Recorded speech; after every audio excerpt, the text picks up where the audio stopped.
Magandang araw, magandang gabi. Sanang sulok tayo ng daigdig. Ang pag-usapan natin dito, yung fake news. Na mayroong isang building diyan sa Ayala na lahat mga vloggers yan na simultaneous na pinapadala sa tao, sa mga individual, sa mga grupo na ito yung katotohanan. Isa ang nagsusulat, 100 of vloggers na nagpapakalat. Mamaya ipapakita ko sa inyo ang isang halimbawa. May isang retired general na kasama ko. Matagal na rin na, although kasama ko rin to sa Marcos, bulag pa rin siya sa katotohanan.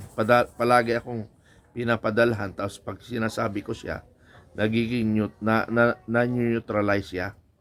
Pero ang problema lang, talaga hanggang ngayon, hindi pa rin niya mawala sa utak niya na yung mga kumakalat na mga news sa vloggers, mga vloggers, ay isang bayaran niya at sirain lang ang kaisipan ng Pilipino. Kaya nga sabi ko nga sa inyo, ang nagpapagulo sa Pilipinas, ang Marcos administration. Wala nang iba ang nagpapagulo sa Pilipinas kung hindi ang Marcos administration.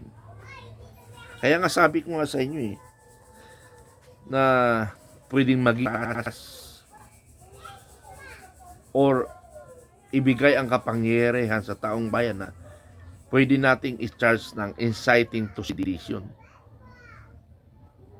and rebellion ang Pangulo. Nang dahilan sa kanya, nagkagulo ang Pilipinas. Nag-away-away ang Pilipino. Paulit-ulit niyang pinapadala yan . Kaya marami pa rin naniniwala na mahusay, mabuti ang administration. Ang dami ng halimbawa pero hindi pa rin naniniwala. It because of mga deceiving information ang ginagawa nila. Ginagaya nila ang Partido Komunista. Isa pa itong Partido Komunista. Itong Partido Komunista, isa rin itong pahirap sa bayan. Itong si Trillanes, isang military, pumanig sa makakaliwang grupo dahil wala na siya makilingan dito sa mga grupong mga anti-corruption. Kunuhay. Sabi nga ni General Macanas, kunuhay. Para lang tuloy-tuloy ang kanyang pagpopolitika sa Trillanes. Pumasok na saan? Walang bayag. Walang prinsipyo na ito kung hindi manatili isa sa mapagkapiraan. Kung saan ang may pera, doon siya. Saan magbibigay sa kanya, doon siya. Yan yung naging prinsipyo nga ni Trillanes. Dati ito, idol ko to, pinagtatanggol ko ito. Ngayon, hindi na. Nakakasira talaga ng tao itong politika, Diyos ko. Pero gusto ko iparinig sa inyo, itong isang patunay na nakalagay pa nga dito, bistado na mga DDS utak ng NPA. EPNBI nabisto na ang mga retired general na ex-PRD. Paano ako naging ex-PRD? Paano ako naging Duterte? Ako ay Marcos. Kaya nga sabi ko nga, mga kababayan ko, tulungan nyo kami sa pagpapaliwanag sa taong bayan. Lahat tayo. Kasi tayo, wala tayong budget. Ang kalaban natin, may budget sila, trillion of pesos. And that is their purpose. Nakunin lahat yung mga pera ng taong bayan, pera ng gobyerno, para pang sampal sa atin. Dahil alam nila, yung mga Pilipino, halos lahat, walang prinsipyo, lalo na yung mahihirap. Mabayaran nga lang sila. Sabi nga ng mismo, mabigyan lang sila ng 2,000. Wala na yung kasalanan. Kasi masaya na sila sa 2,000. Hindi alam nila yung tinanggap nilang 2,000, yun ang magpapahirap sa kanila. Yun ang hindi nila naintindihan, mga kaibigan. O isa itong halimbawa na isang nagpadala sa akin na grabing panlilin lang ito, mga kaibigan. O, pakinggan ninyo.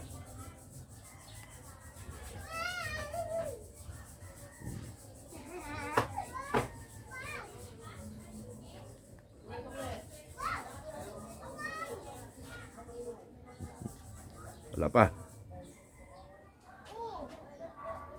Sunod-sunod na mga peke at mapanlin lang na post online ang pinabulaanan ng sandatahang lakas nitong mga nakaraang linggo.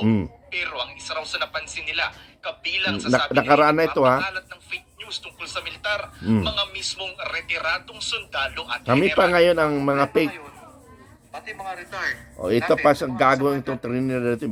Binanatan ko na ito eh. Hahaluan ng mali. Pabala ng AFP, posibleng matanggalan ng buwan ng pensyon ng mga retiradong sundalo. Eh, bakit hindi nangyari? Ng fake news at nag-uudyok ng pag-aaklas sa gobyerno o yung inciting to sedition na labag sa batas. Pag tumatama ka ng pensyon sa gobyerno, it follows na dapat may pananagutan ka sa mamaya, tinatanggap mo. susupal pa lang ito kita. ay kasama sa pinag-aaralan ng ating mga legal officers ng AFP. Pwede silang mawalan ng pensyon, ganun po ba yun?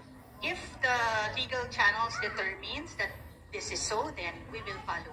Ayon kay Rear Admiral Roy Vincent Trinidad ng Philippine Navy, karango niya o two-star general ang pinakamataas na retired official na na-monitor nilang nagpapakalat ng fake news. May buwan ng pensyon daw na 160,000 pesos kada buwan ang isang retired two-star general. Panawagan ni Trinidad, huwag gamitin ang militar sa isyu ng korupsyon. Ano? Hindi militar ang solusyon sa problema ng gobyerno. Kung ang problema ay korupsyon, ang sagot doon ay higpitan ang project management. Hindi umaklas ang militar. Hindi palitan yung gobyerno. Kapag may natukoy silang kailangan ng legal action, hindi raw silang mangingiming habulin ng mga ito sa korte. We are not taking it sitting down. So wag po kayong mainip. Nagtatrabaho po kami. Dati nang sinabi ng hepe ng AFP na si General Romeo Browner Jr. na may mga retiradong general na nanawagang bawiin ng AFP ang suporta kay Pangulong Bongbong Marcos kasunod ng isyu sa korupsyon sa flood control projects. Gayunman, tiwala si Browner na walang aktibong sundalo ang sumang-ayon sa panawagang yan. Para sa GMA Integrated News, Jonathan Andal, nakatutok, 24 oras. Okay? Tingnan nyo, yung mapaglinlang na vloggers. Yung nagpalabas dito, BBM official vlogger, oh. Alangan naman na kontrahin niya si BBM kasi dyan sila sumisweldo. Sabi nga, 300,000 monthly. Pag magandang naratibo at marami nanood, may special na allowance pa, insentibo. Ganon katindi ang pagkawalang yan ni Marcos. Ano? Ganon katindi ang pagkawalang yan ni Marcos. Kaya mga kababayan ko, tulungan nyo kami. I-share nyo ito, itong vlog na ito, dahil kami, hindi ako nagagawa ng kwento. Ito yung katotohanan. Ito yung katotohanan. Na ito si General Trinidad, alam mo kung bakit nagsisip-sip ito. Gusto maging Philippine Air Force Commander. Hindi siya napili. Gusto niya kaya nga nagsisip-sip siya. Gusto niya maging Air Force Commander or magiging tube stop. Hindi pwede ang tube stop na Air Force. Halos Army ang nagiging tube stop. Ano? Pero hindi natin alam. Baka bigyan ng position itong si Trinidad. Contemporary ko to si Trinidad 91 ano. Ito naman si Colonel Padilla. Wala lang ito, nasunod-sunuran lang ito. Asaan ngayon yung sinasabi niyong puputulan nyo ng pensyon ang mga pensyonado? Ano?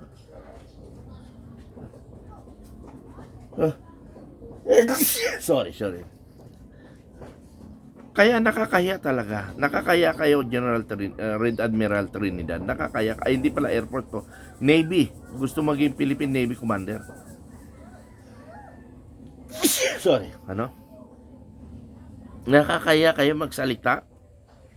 General pa lamang kayo. Professional naman tayo. Asan yung sinasabi nyo na puputulan nyo ng pensyon? Natakot nga kayo eh. Dahil nag-almahan yung mga natutulog ng mga retired eh. Tapos na yung aming retired unless we have a criminal case. Ha? Kung mayroon kaming criminal case na nasintensyahan kami, yun yung basihan nyo. Akala nyo, madala nyo sa social media na matakot kami? Ay, Diyos ko, makapagsalita na naman tayo hindi maganda. Hindi naman kami tanga eh. Alam namin ang batas. Alam mo, kaibigan, General Red Admiral Trinidad at Colonel Padilla, nauna kami sa inyo sa serbisyo. Kaya magrespeto naman kayo sa senior ninyo. Kung hindi kayo marunong magrespeto sa senior nyo dahil may malita-malita tayong pinag-uusapan, wala na tayong magagawa. Magrespeto kayo. Ibig nyo sabihin, mas magaling kayo sa nauna sa inyo. Yes, pwede dati sabihin yun. Now, kung mas magaling kayo, di patunayan nyo. Ano ang nagawa ninyo sa inyong karir? Pero manira kayo ng kapwa nyo nang wala kayong basihan. Hindi ako naninira. Fact to facts ako nagsasalita. Katotohanan yung sinasabi ko. Ha? Katotohanan yung sinasabi ko. Hindi ako gumagawa ng kwento. Katulad yan, sasabihin nyo, puputulan kami ng pensyon. Ha? Paano yun? Pinag-aralan nyo ba ng maigi yun?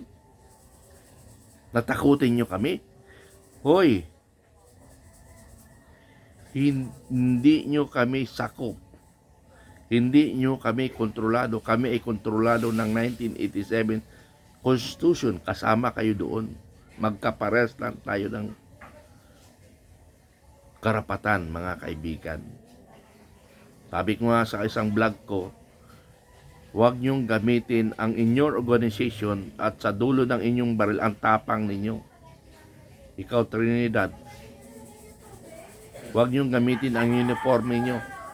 Dulo ng inyong baril ang tapang nyo.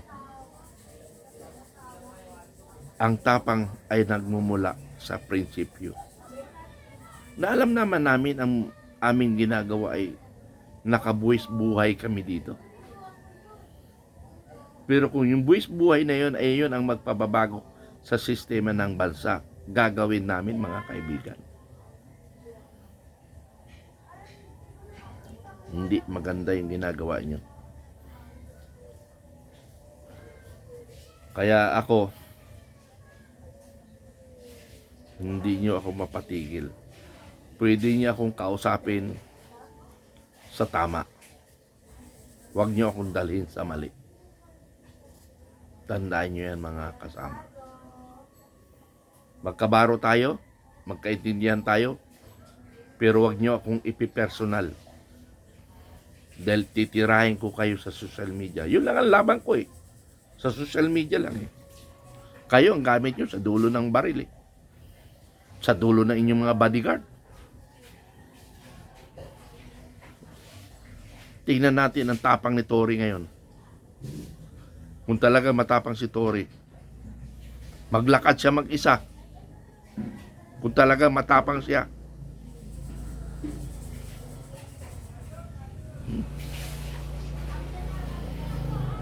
lahat tayo magsisibilyan, sabi ko nga. Babalik tayo sa private life. Unless mag-hire ka ng isang platon na security mo, talagang tutuloy pa rin tapang mo. So yun lang, mga kaibigan, na sinasabi ko sa inyo, lahat ng mga lumalabas dyan, halos fake news. Halos yan ay paninira. Na yung katotohanan, yung mali ay magiging katotohanan sa paulit-ulit.